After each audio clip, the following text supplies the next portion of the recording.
شائقین تلاوت کے واقعات۔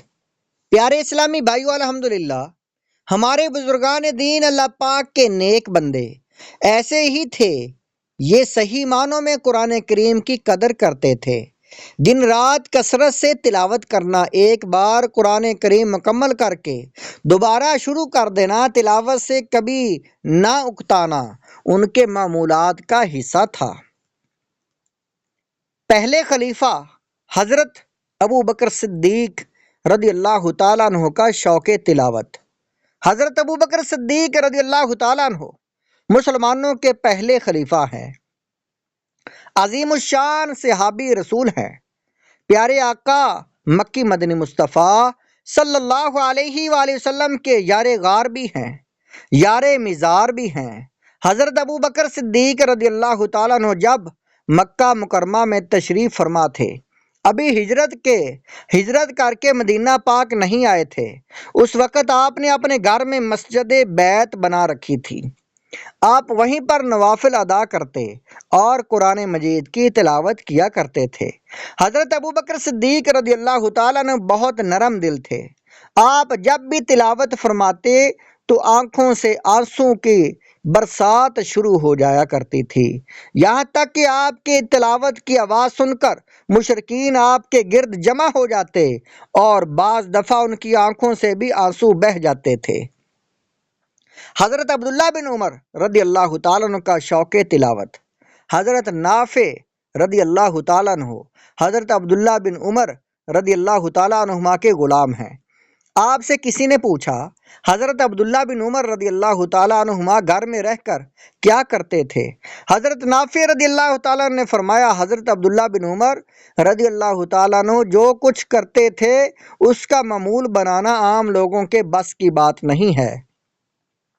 حضرت عبداللہ بن عمر رضی اللہ تعالیٰ عنہما کا معمول تھا کہ ہر نماز کے لیے تازہ وضو فرماتے اور نمازوں کا درمیانی وقت تلاوت قرآن میں گزارتے تھے۔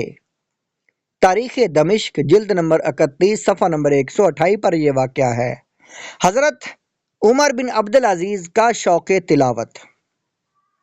حضرت عمر بن عبدالعزیز رحمۃ اللہ علیہ بھی شائقین قرآن کی فہرست میں بڑا مقام رکھتے ہیں۔ آپ رحمۃ اللہ علیہ بہت خوف خدا والے تھے۔ قرآن کریم کی تلاوت کرتے ہوئے آپ پر رقت طاری رہتی تھی، بالخصوص ایسی آیات جن میں قیامت اور آخرت کے حساب کتاب کا ذکر ہوتا۔ انہیں پڑھ کر تو آپ خوف خدا سے کانپنے لگتے اور کبھی بے ہوش ہو جایا کرتے تھے۔ ایک مرتبہ حضرت عمر بن عبدالعزیز نے سورہ قاریہ کی یہ آیات پڑھیں، یوم یکون الناس کالفراش المبثوث وتکون الجبال کالعہن المنفوش۔ ترجمہ کنز العرفان۔ جس دن آدمی پھیلے ہوئے پروانوں کی طرح ہوں گے اور پہاڑ رنگ برنگی دھنکی ہوئی اون کی طرح ہو جائیں گے۔ ان آیات کو پڑھتے ہی حضرت عمر بن عبدالعزیز کی ایک چیخ بلند ہوئی اور آپ غش کھا کر زمین پر تشریف لے آئے۔ حضرت عمر بن عبدالعزیز رحمۃ اللہ علیہ اپنے آخری وقت بھی تلاوت قرآن میں مصروف تھے۔